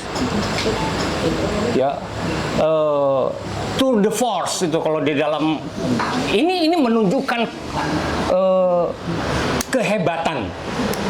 Dan hanya mungkin itu dilakukan. Nah, ini yang masuk ke dalam apa namanya? Yang kedua itu ya. Jadi kita itu ya tidak mungkin memberikan tanah air kita itu bicara sendiri. Gak mungkin gitu. Di tengah dimana tontonan itu kamu udah katakan ya, memiliki cara kenikmatannya sendiri. Dia menciptakan satu rasa nikmat kecanduan yang pada banyak hal patologis. Ya, Nusantara itu memerlukan suatu metodologi untuk membuat dia tampil. Nah, Rum memilih orang-orang kerja lapang itu, yang kerja lapang itu dapat diperlengkapi sehingga Nusantara itu tampil. Jadi sekali lagi nih ya, saya melihat begini, yang Gofur katakan itu ya, ini orang ada penyakitnya, Gofur, yakni, oh enggak, ini semua gara-gara ada master plan, ada mastermind, ada God design. Ya itu satu golongan orang di dunia akademik banyak sekali. Itu saya belajar banyak sekali naskah-naskah, termasuk yang tentang Indonesia itu yang disebut sebagai impact studies. Studi-studi yang mau melihat bagaimana global forces ya and local cost gitu. Ya, kita tahu ada proses ya neoliberalisme sebagai paham, ada satu rancangan pasar dunia yang sedang bekerja dengan satu sistem dan sekarang sedang menjelajah masuk ke dalam dunia pedalaman yang disebut frontier itu. Dan bagaimana ini kemudian mengubah komoditi menjadi dasarnya dari kekayaan alam kita dan menyingkirkan manusia ada di dalamnya. Itu impact studies. Ya, melihat akibat-akibat lokal dari satu kekuatan-kekuatan global yang bekerja melalui proses tertentu. Ya, itu penting. Kalau kita nggak punya pemahaman itu repot kita nggak bisa lihat, ada sedimentasi gitu. Tetapi ini masalahnya, kenapa impactnya berbeda di tempat A dan di tempat B? Itu gara-gara ada satu kekhasan wilayah tempat itu dengan sejarah dan geografinya, dan itu yang mau ditunjukkan sebenarnya. Ya, kalau kita mau melakukan satu upaya, mengapa cuma dua yang baik itu gitu? Mengapa? Karena yang dua itu memberikan penghargaan kekhususan pada keadaan sejarah dan geografinya. Ya, kalau melihat bagaimana umpamanya di Pacitan itu ya, yang diceritakan Mang Budi pada saya itu, bagaimana mereka menemukan daun cincau sebagai sesuatu yang bisa menyelamatkan orang-orang ini dari kerjaan yang pada gilirannya menghabisi gunung itu, mendeforestasi, maksudnya menghabisi pohon-pohon raksasanya itu dan kemudian tutupan hutannya segala macam. Kalau dia dapat cincau sebagai metode untuk mendapatkan ya penghasilan, wah lain lagi ceritanya. Nah, itu kelebihan utamanya. Sama seperti bagaimana struktur sosial yang dilakukan di K dan bagaimana perempuan-perempuan memiliki andil. Itu yang cerita bab 9 di sini. Jadi, ada kekhasan itunya yang harusnya itu menjadi kehebatan. Kalau saya masuk ke dalam satu teori perubahannya itu hanya dimungkinkan kalau ada dialog-dialog yang dilakukan oleh para pekerja lapang itu. Itu jalan tempuhnya yang dipilih oleh Pak Rum. Dan ini suatu skenario perubahan yang penting. Ya, bagaimana kemudian pekerjaan-pekerjaannya itu bisa memungkinkan suatu rakitan baru. Sekarang ini berkembang sesuatu teori yang disebut sebagai beyond human change agent. Jadi agen perubahan yang melebihi manusia. Lah, ini kok cincau bisa melakukan perubahan ini? Lah ini ekologi sebagai kekuatan utamanya. Ya budaya kekuatannya. Jadi bukan hanya ini Indonesia punya keanekaragaman hayati dan di lain pihak sektor yang lain ini kita punya keanekaragaman budaya gitu. Tapi begitu masuk ke dalam tempatan ini kita akan ketemu ya sesuatu kekuatan ekologi budaya. Ya, biodiversity itu adalah biocultural diversity, eco-cultural diversity. Itu istilah-istilah baru yang menandingi percakapan-percakapan yang sektoral seperti itu gitu. Jadi, apa yang ditawarkan buku ini sebenarnya? Ini kan Rom tadi saya garis bawahi. Ini mau memberi contoh kepada para pekerja lapang. Membantu mereka untuk melihat lebih daripada yang mereka hadapi. Jadi etnografi, kalau kita pakai etnografi itu memiliki sandera, moment. Jadi pada saat dia hadir, dia punya begitu gitu. Tapi dia nggak bisa pikirkan mengenai sejarah pembentukan tempatan itu. Dia nggak bisa ngelihat geografi yang tingkatnya skala. Bahwa tempat itu adalah sedimen dari berbagai macam pengaruh lokal itu. Tapi tiap tempatan itu punya history dan geografinya sendiri, yang itu membawa endowment atau genetik tempat itu, dan itu Nusantara luar biasa sekali gitu. Dan kalau kita tidak berdialog dengan genetik endowment itu yang ada pada orang-orang, yang ada pada bahasa, yang ada pada satu jenis karakter tertentu, yang ada pada jenis tanaman, tumbuhan, dan kombinasi dari geologik gitu, kita nggak akan bisa terbebas dari kolonialisme dengan berbagai model barunya itu. Masih. Ya, tahu mungkin bisa respon juga. Terima kasih. Wah, hampir udah dijawab Oji semua ya. Tapi intinya gitulah menurut saya. Anda tanya, bagaimana kesan saya? Apakah ini memang kita masih jalan di tempat nih, apa ini nggak maju-maju atau gimana ini gitu. Secara umum kalau agregatif nasional ya nggak maju-maju menurut saya, memang kita masih di tempat terus gitu. Tapi kalau melihat komunitas-komunitas lokal yang lebih kecil, itu kita nggak bisa mengeneralisir ini maju atau tidak, karena ada beberapa komunitas lokal yang resiliensinya luar biasa, kadang-kadang di luar nalar gitu. Ketika dunia sangat berubah sedemikian rupa, ini komunitas-komunitas lokal kecil-kecil ini nggak ada tandingannya dalam soal ketangguhan gitu. Salah satu yang paling banyak dikenal, mulai banyak dikenal di luar itu namanya orang Boti di Taipei. Wah, itu gila itu. Saya melihat itu gambaran satu masyarakat ideal di skala kecil yang kalau itu di scaling up menjadi besar satu negara, saya pikir Indonesia mestinya gitu. Orang Boti bisa menolak semua yang namanya eksternal input, termasuk bansos. Kami nggak butuh gitu. Sekian puluh truk datang bawa beras, pupuk, mereka bilang nggak usah, kasih desa lain yang sebelah itu lebih butuh daripada kami. Itu pertama, pernyataan itu sederhana, tapi itu etik yang luar biasa. Masih ada nggak orang masyarakat kita masih punya etik itu nggak? Etik yang kalau ini sebenarnya saya nggak butuh, saya kasih aja orang lain gitu. Kalau perlu diraubinya semua gitu. Nah, misalnya seperti itu di komunitas-komunitas lokal seperti ini banyak saya saksikan di Indonesia itu yang punya luar biasa gitu. Dan itu menurut saya jauh lebih maju dibanding kita secara agregatif sebagai satu bangsa gitu. Nah, dalam pengertian itu kemudian saya mengira mestinya kita belajar dari komunitas-komunitas lokal ini gitu. Kalau kita ingin membangun satu tatanan sosial, tatanan budaya yang jauh lebih baik dan jauh lebih baik dalam pengertian ya lebih memenuhi kebutuhan kita sendiri, tidak merusak orang lain, tidak merusak lingkungan gitu. Apa itu kira-kira. Jadi kalau Anda mau tanya itu kita ini maju apa enggak nih gitu, saya pikir ya kalau makro nggak maju-maju kita. Masih ya kayak dulu-dulu. Misalnya ya omongan makro aja. apa yang disebut dulu oleh Pak Harto yang namanya fundamental ekonomi kita. Coba lihat, berubah nggak? Enggak, gitu.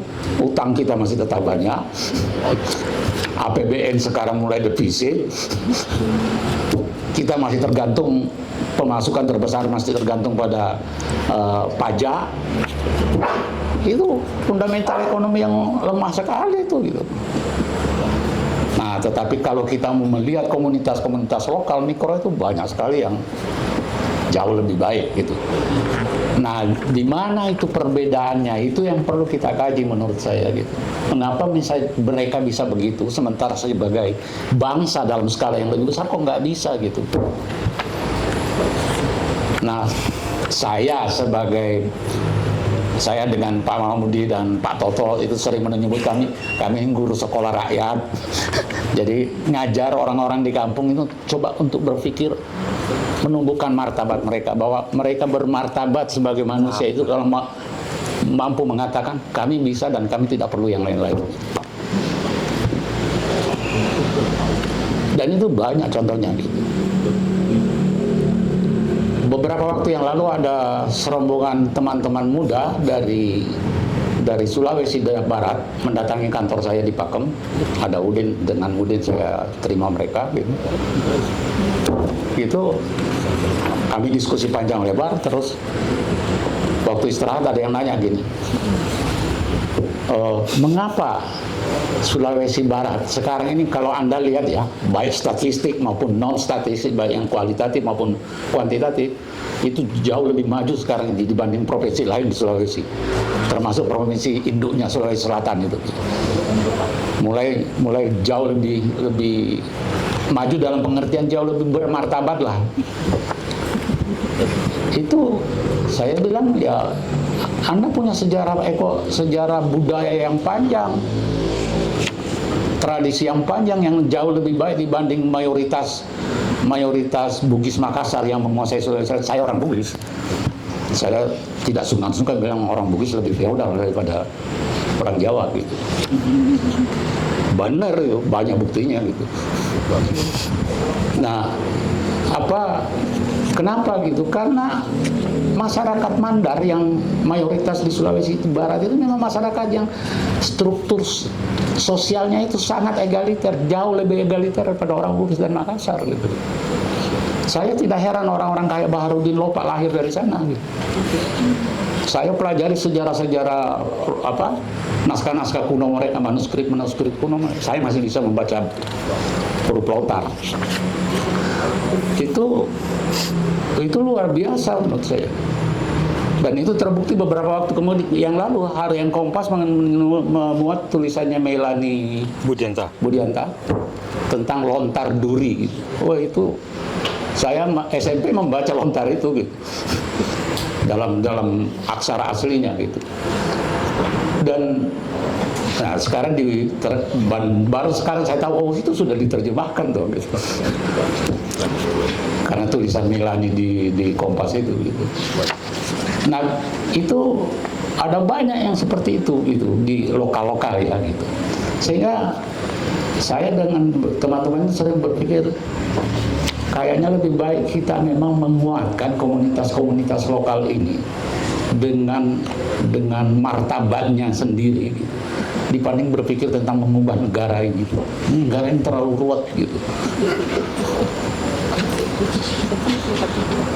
Dan ya, saya bekas anak jalanan demonstran di tahun 78, saya masuk penjara karena itu.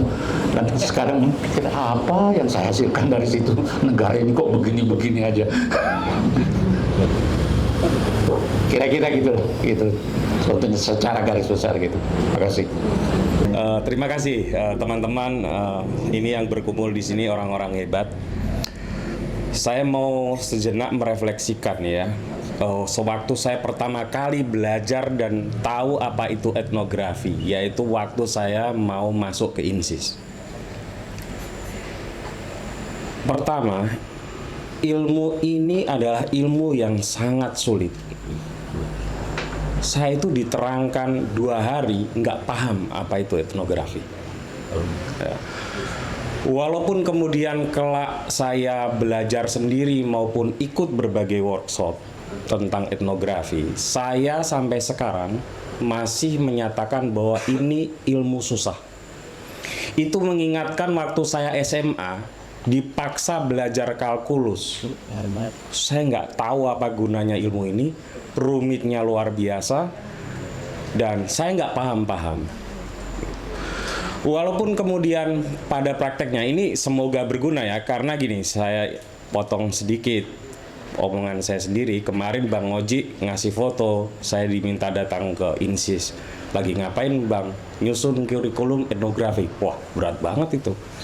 Mungkin Bang Oji mengira saya bercanda, walaupun saya punya alasan yang lain, karena saya mempersiapkan podcast saya sore tadi ini dengan Bang Oji kan butuh mental lah ya, gitu, dan butuh belajar gitu. Kenapa dia susah? Karena hampir tidak ada definisi yang pasti tentang apa itu etnografi. Satu. Kedua, mengacu kepada tadi yang diucapkan Pak Rom dan oleh Bang Oji, sebetulnya ini ilmu alat. Koreksi saya kalau keliru. Yang ilmu itu membutuhkan sekian perkakas lain. Tadi sudah dicontohkan oleh Pak Rom. Ilmu belajar mendengar. Ilmu belajar mewawancarai orang atau ngobrol dengan orang. Ilmu belajar untuk bahkan membaca data-data primer yang mungkin ada di lokasi tersebut. Dan yang paling berat ada dua. Ilmu menafsirkan dan ilmu menuliskannya. Nah, ini bahaya ini. Nah, saya masuk yang kedua. Ini bukan hanya ilmu sulit, tapi juga ilmu yang berbahaya. Makanya kalau tadi promosi tentang buku itu, saya juga mempromosikan, tapi dari kutub yang berbeda. Belilah buku itu karena buku itu berbahaya. Gitu. Kenapa berbahaya? Tadi Bang Oji waktu ini podcast terlama saya ya, hampir 2 jam. Kalau nggak saya stop dia nggak datang ke sini nih. Menyebut beberapa tokoh yang sebagaimana biasa dia sebut 10 orang, saya yang tahu 2. Dia sebut 10 buku, saya yang tahu paling cuma 1 gitu. Satu tokoh ketika era neokolonialisme mau masuk di Indonesia, tokoh ini tugasnya adalah mencela, lalu membuat grup, ya, lalu membuat komunitas epistemik di mana kemudian landasan-landasan politik yang akan datang atau kapitalisme itu kemudian mau merangsek lebih jauh di tahun-tahun 65 ya Bang ya, kalau nggak salah ya. Dan itu menggunakan alat yang namanya etnografi. Kolonialisme itu menyebarkan pengetahuan, ingin mengetahui masyarakat-masyarakat tempatan itu menggunakan etnografi. Disinilah bahayanya etnografi. Karena itu mungkin sebaiknya etnografinya itu dalam rangka. Dalam rangka apa etnografi itu? Nah, itu yang kedua ya, ilmu yang berbahaya. Saya balik ke ilmu yang sulit. Nah, sekarang ilmu ini makin sulit. Kenapa? Dia mensyaratkan live in. Lah kita mau live in gimana? Pak Rom punya kemewahan, Bang Oji punya kemewahan, Mas Toto Rarjo punya kemewahan karena dulu para aktivis zaman old gitu ya, punya kemewahan untuk berlama-lama di dalam sebuah tempat. Sekarang Pak Rom, Bang Oji, kita deploy teman, live in seminggu aja rasanya udah kayak belum distraksi yang lain. Gimana mau ngobrol, medsos aja lebih nyaman, gitu kan? Ya ini kan ini kebudayaan Pak.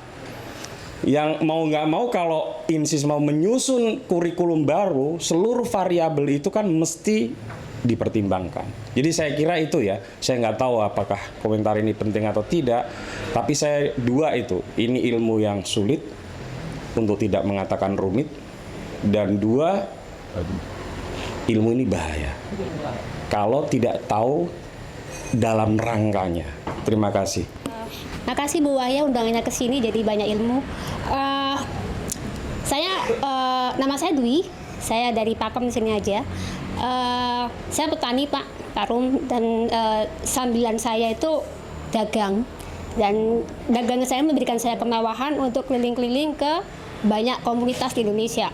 Dan sangat relate dengan apa yang tertulis di buku itu. Nah, yang saya lakukan dengan komunitas ini adalah yang berhubungan dengan dagangan. Jadi kalau dibilang etnografi saya nggak tahu ya. Tapi dari yang saya lakukan itu tujuannya adalah mencari produk apa sih yang bisa dikembangkan dari situ. Dan kemudian menciptakan banyak sekali alat-alat untuk mengukur bagaimana kapasitasnya dan segala macam.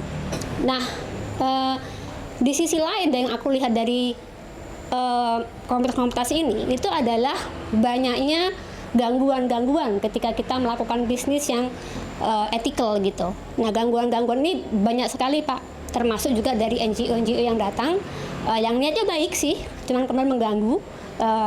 Nah, bagaimana sih bisa membuat supaya tidak ada barrier lah untuk gangguan-gangguan ini.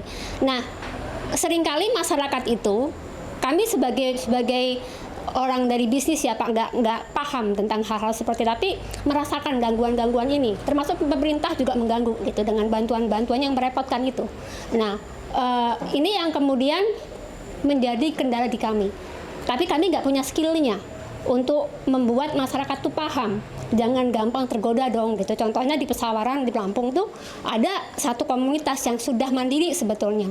Mereka petani semuanya, paling tua ya 45-an lah, jadi masih muda-muda petaninya itu. Dan mereka mempunyai yang saya sebut sebagai the real food forest. Jadi semuanya itu bisa dipanen di hutan mereka nih. Nah, sekarang mereka itu by the way mereka itu punya ini Pak, punya listrik sendiri, pakai micro hydro yang mereka itu generate sendiri melalui YouTube. Jadi pinter banget mereka sebetulnya. Nah, bagaimana membuat mereka itu paham, kamu nggak perlu loh bantuan listrik, karena akan ada efek-efeknya nih dengan listrik nih. Nah, ini yang seringkali terjadi di kami sebagai orang-orang bisnis ketika di lapangan. Pertanyaan saya, adakah organisasi yang bisa membantu kami untuk melakukan hal-hal yang etnografi ini yang kami nggak akan melakukannya, seperti Mas Putut bilang itu kan sulit ya dan bahaya, jadi kami refrain lah, nggak mau melakukan itu. Gitu. Adakah organisasi yang bisa kita reach out gitu untuk membantu kami di situ? Terima kasih. Saya ini berhadapan dengan dunianya orang-orang yang udah beretnografinya tuh sejak masa kolonial itu. Iya, aku tuh harus bikin pengantarnya untuk meningkatkan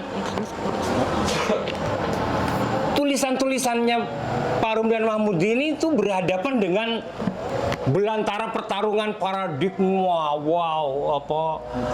pendekatan, metodologi, karya-karya semesta pengetahuan yang sudah pernah ada. Bagaimana itu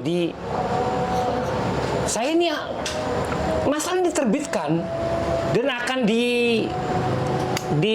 dipuji atau dicela. Sampean teman-teman semua ini muji semua ya, teman gitu.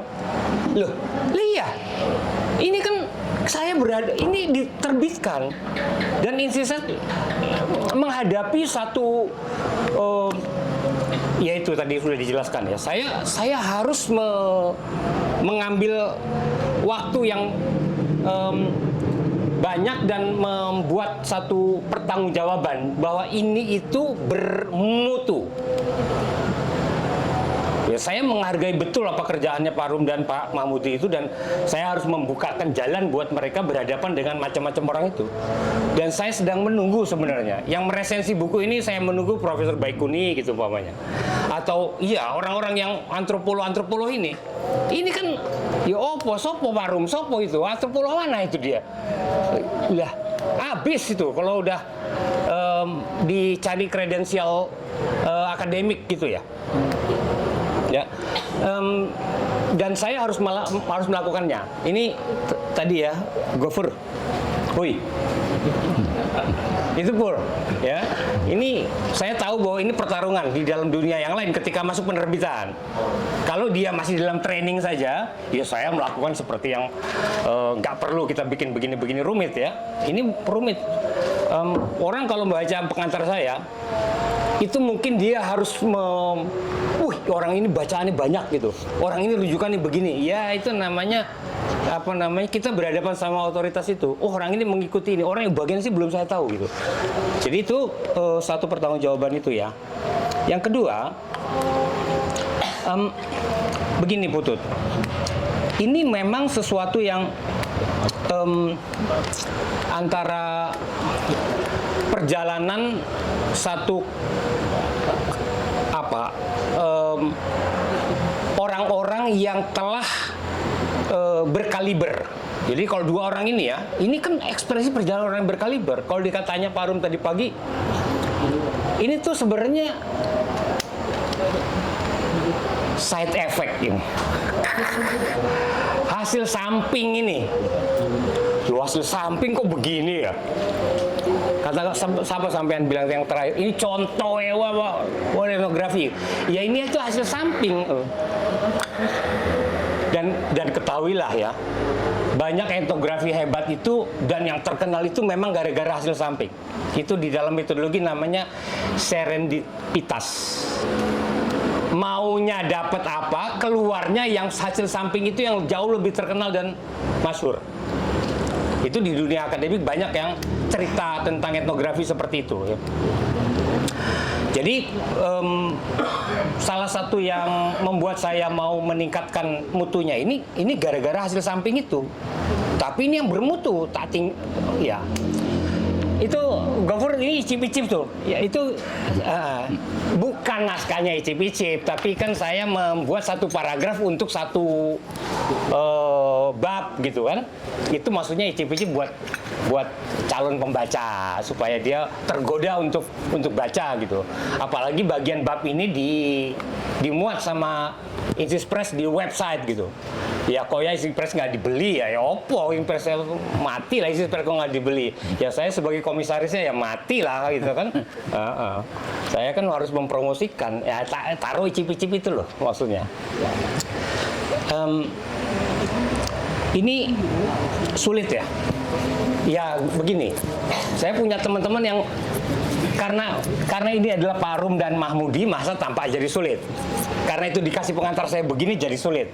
Saya rasa itu jawabnya nanti kalau udah kita bisa menghadirkan karya etnografi dari murid-murid yang ikut serta di dalam pelatihan itu. Saya rasa sampean bertanya terlalu cepat gitu. Nanti kalau udah 2 tahun setelah itu baru terbit buku yang baru dari orang-orang yang baru kerja lapang itu, nah kita lihat itu hasilnya. Jadi sampean tunggu jawabannya nanti 2 tahun lagi sama saya. Makasih. Tapi sebelum itu ke situ saya mau nambahin 2 sedikit ini. Gitu. Saya setuju. Ilmu alat itu selalu berbahaya. Karena namanya alat bermata 2 dia, kamu bisa pakai untuk yang baik atau yang tidak baik gitu. Sama ini kan alat untuk makan gitu, tapi saya bisa pakai ini alat untuk membunuh. Ya namanya alat ya itu gitu. Selalu berbahaya, selalu bermata 2 gitu. Nah, saya setuju dengan Putut. Itu akan baru kita ketahui apakah itu berbahaya atau bermanfaat kalau dalam rangkanya itu ketahuan dalam rangka apa ini gitu. Saya setuju itu. Kedua, ilmu sulit, ya saya setuju. Sampai sekarang saya juga seperti Anda. Saya etnografi, saya nggak pernah belajar etnografi. saya bukan antropolog. Dan buat saya ingin menceritakan saja dengan Mahmudi juga bukan antropolog. Oh ya, saya mewakili beliau minta maaf nggak bisa hadir. Mestinya ada di sini tapi masih rapat sampai sekarang belum selesai gitu. Ya itu, jadi tanggal 17 ini tadinya saya yang mau berangkat, tapi kemudian karena persoalan dokter saya minta Mahmudi menggantikan. Saya berangkat ke Merauke tanggal 17 untuk satu kelas orang-orang kampung mau belajar menulis tentang kampungnya. mereka mengajukan proposal ke kami secara tertulis pelatihan etnografi. Saya bilang pada mereka, jangan kasih judul itu, nanti orang-orang antropologi pada rewel, ini etnografi model opo ini. Jadi terus apa dong judulnya Pak? Ya tulis saja pelatihan menulis kabar dari kampung, wis. Itu lebih cocok. Ini memang begitu kok kenyataannya. Itu orang-orang kampung mau belajar menulis tentang kampungnya, menceritakan tentang apa yang terjadi di kampungnya. Dan itu tanggal 17 sampai 22 nanti di Merauke gitu. Karena saya nggak bisa pergi, Pak Mahmudi yang mengatakan itu contoh, karena ini memang ilmu sulit, terus terang sulit gitu untuk dijelaskan dengan kata-kata gitu. Oke, itu yang terakhir Ibu tadi itu. Adakah organisasi yang bisa menolong, membantu kami untuk, wah itu tambah sulit lagi tuh menjawabnya. Tapi saya pikir kata kuncinya tadi yang dikatakan oleh Putut, dalam rangka apa gitu kita mau belajar ini, keterampilan ini, pengetahuan ini untuk dalam rangka apa gitu. Saya itu harus kita diskusikan dulu, baru kita bisa bilang oh yang bisa membantu Anda siapa gitu. Misalnya ya saya dengan teman-teman, Pak Mahmudi, Pak Toto, kami di INSIS dengan Oji segala itu dari dulu keahliannya dan sangat concern pada yang namanya metodologi. Kami mengembangkan metodologi, terutama yang namanya metodologi memahami sesuatu, belajar tentang realitas. Ya, dan itu sederhana sebenarnya, nggak rumit-rumit ya, seperti ini saya katakan tadi yang diulang oleh Putu. Gimana caranya dengerin orang, gimana caranya memahami sesuatu tanpa ngomong, bagaimana menggunakan semua panca indera kita untuk mendapatkan data. Karena selama ini di perguruan tinggi diajarkan stereotip itu, bahwa untuk mendapatkan data adalah dua panca indera Anda harus bekerja, kuping dan mata. Jadi artinya tekniknya kemudian terbatas, wawancara dan dengerin, dengan ngamati gitu. Nggak ada perguruan tinggi ngajarin pakai lidah kamu untuk dapat data, nggak ada gitu. Lah saya sering menggunakan lidah saya, hidung saya untuk mendapatkan data dan informasi di lapangan gitu. Nah itu ceritanya panjang, itu detail sekali, tapi nah itu dalam rangka apa gitu kita menggunakan ilmu alat ini gitu. Nah jadi kalau kita tahu kebutuhan spesifiknya, baru kita bisa bilang oh yang bisa bantu Anda yang ini gitu, ini gitu. Kira-kira gitu garis besarnya Pak. Saya nggak bisa menjawab dengan menyebut identitas organisasi apa gitu. Makasih. Mungkin untuk statement terakhir saja dari Pak Arum dan Mas Oji, menyimpulkan tentang buku ini dan apa harapan kedepannya juga, baik mungkin dari Pak Arum maupun Bang Oji. Silakan. Cetakan pertama buku ini, saya dapat laporan buku ini tinggal beberapa saja. Minggu depan akan cetak ulang. Ya, maksudnya begini, ini tuh ada sambutan ya terhadap buku ini yang menurut saya itu juga satu tanda kehausan atas ini Nusantara ini ada apa gitu. Dan ini satu karya yang langka yang mengisi kehausan itu gitu. Tentu orang tahu reputasi. Ada buku ini diterbitkan oleh orang yang reputable, ya. Rum dan Mahmudi diketahui orang guru pendidikan rakyat ya, dan buku ini kemudian menjadi sesuatu yang wah saya harus baca buku ini gitu. Saya belum merasa menjadi murid Pak Arum kalau belum baca buku ini, belum baca murid Mahmudi kalau belum baca ini gitu. Tetapi begini, buku yang baik itu buku yang punya nyawa dan kakinya sendiri. Saya membayangkan ya buku ini akan menjadi satu bacaan ya buat orang lain mencontoh, karena orang mau masuk ke dalam relung-relung walaupun betul dikatakan tadi Yopi buka dan kemudian juga terakhir Putut mengatakan bahwa ini sulit gitu untuk menghasilkannya. Tapi begitu dia masuk ya, ini ada sesuatu yang namanya godaan. Godaannya besar sekali untuk orang-orang yang punya hubungan langsung dengan tempatan-tempatan tertentu. Saya sama ibu siapa yang tadi? Yuli. Ini contoh orang yang tergoda itu loh. Dari ini bahwa etnografi itu bisa menggoda orang untuk, oh aku mau punya buat kampungku sendiri gitu. Jadi ini tuh karena apa?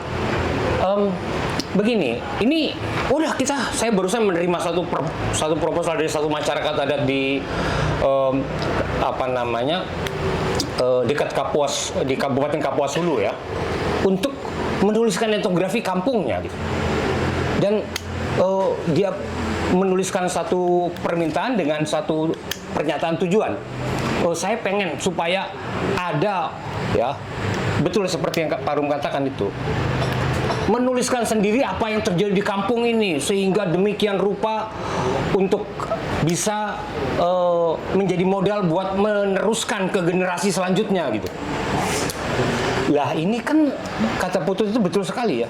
Ini tuh bukan sekedar menghadirkan kenyataan tradisi dan praktek-praktek itu ke dalam suatu naskah. Itu pandangan yang sebenarnya menganggap menulis etnografi seperti ini sebagai cermin gitu. Dan kemudian cerminnya itu bisa memberikan, kalau kita belok ke kiri dia belok kiri, belok kanan. Loh, nggak begitu. Ini seni, di sini aja sketsa perubahan lingkungan. Ini satu kemampuan untuk menghadirkan perubahan, itu satu dulu. Dua, lah belum tentu itu masyarakat itu punya kemampuan soal aksara. Aksara ini. Loh, banyak orang tidak punya suatu kemampuan beraksara. Ya, apalagi aksara Indonesia. Ini. Orang-orang dengan tradisi bahasa-bahasa seperti di tempat yang tadi saya contohkan, Dayak Iban gitu. Dayak Iban ini ya nggak punya aksara dia, nggak sampai kepada aksara, dan begitu mau masuk ke aksara, dia membaca bahasa Indonesianya dia bisa, tapi begitu masuk ke dalam artinya apa maksudnya, belum tentu dia punya makna di dalamnya. Jadi seperti orang membaca bahasa Arab, orang membaca bahasa Spanyol, orang membaca naskah bahasa Prancis, bisa saya membacanya. Walaupun pronunciation-nya aneh-aneh salah gitu. Tapi belum tentu saya ngerti itu barang. Ini mau menulis lagi. Nah, seni menulis itu seni sendiri gitu ya.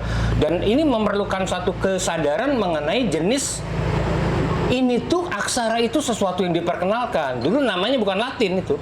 Kalau di Sunda itu terkenal namanya aksara Belanda. Kalau orang Jawa, kakek saya aksara Londowi. Itu ya dulu kakek saya aksaranya Arab, menulis bahasa Jawa pakai Arab aksaranya. Nah ini kan sesuatu sendiri problem aksara kita itu, sehingga kita masuk ke dalam dunia ini perlu suatu kecakapan tertentu.